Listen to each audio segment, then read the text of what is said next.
நம்ம பிடிச்ச செலிபிரிட்டிகள் சினிமா பக்கம் பாருங்க, கிரிக்கெட் பக்கம் பாருங்க. இவர்களுடைய வாழ்க்கை வெறும் கேமரா, புன்னகை அல்ல. ஒவ்வொருத்தருக்கும் ஒரு அசத்தலான அதிர்ச்சியூட்டும், சிரிக்க வைக்கும் ரகசிய கதைகள் இருக்கு. இன்று அந்த சுவாரஸ்யமான கதைகள்ல புது கோணத்துல தான் நம்ம பார்க்க போறோம். வாங்க.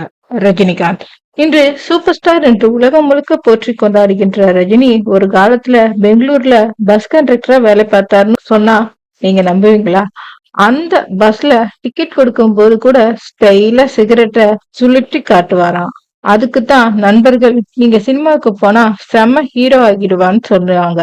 அந்த ஒரு கமெண்ட் தான் அவரை சினிமா பாதைக்கு இழுத்துச்சு.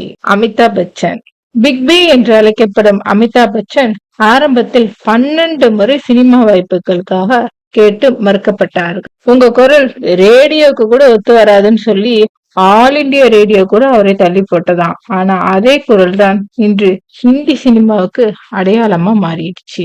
கிரிக்கெட் கேப்டன் கூலான தோனி ஆரம்பத்துல ரயில்வே டிக்கெட் சேகரிப்பாளரா வேலை பார்த்தார் தெரியுமா?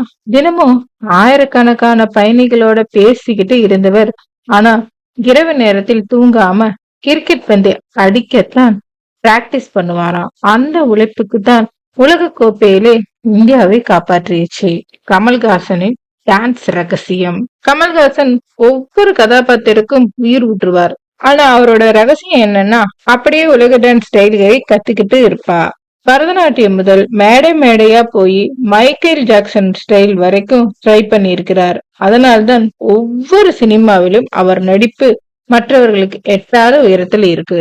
என்.டி. ராமாராவ் தெலுங்கு திரையுலகத்தின் லெஜண்ட் என்டிஆர் ஒரு முறை ஸ்டுடியோல காஸ்டியூம் அணிந்துகிட்டு வந்திருக்கிறாரு. அவர் கிருஷ்ணராக மாறி காட்சி எடுத்து கொண்டிருந்த நேரத்துல சில பேர் உண்மையிலேயே அவரை கடவுள்னு வணங்கினார்களாம்.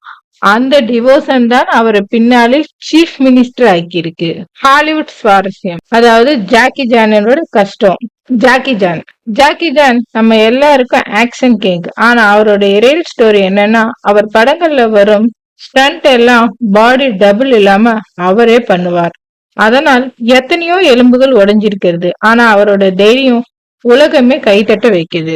சினிமா பக்கம் பாக்குறவங்களுக்கு இது என்டர்டைன்மெண்ட் மாதிரி தான் தோணும். ஆனா அந்த புன்னகைக்கு பின்புறம் எத்தனை தோல்விகள், எத்தனை துன்பங்கள், எத்தனை உழைப்புகள் இருக்குன்னு இப்போ உங்களுக்கு தெரியும். நீங்க யாரோட லைஃப் ஸ்டோரி கேட்டது மிகுந்த இன்ஸ்பிரேஷன் கிடைச்சது? ரஜினியா, தோனியா இல்ல ஜாக்கி ஜானா? கீழே கமெண்ட் பண்ணுங்க. இந்த மாதிரி சுவாரஸ்யமான கதைகளை தெரிஞ்சுக்கணும்னா லைக் அண்ட் ஷேர் பண்ணுங்க, சப்ஸ்கிரைப் பண்ணுங்க.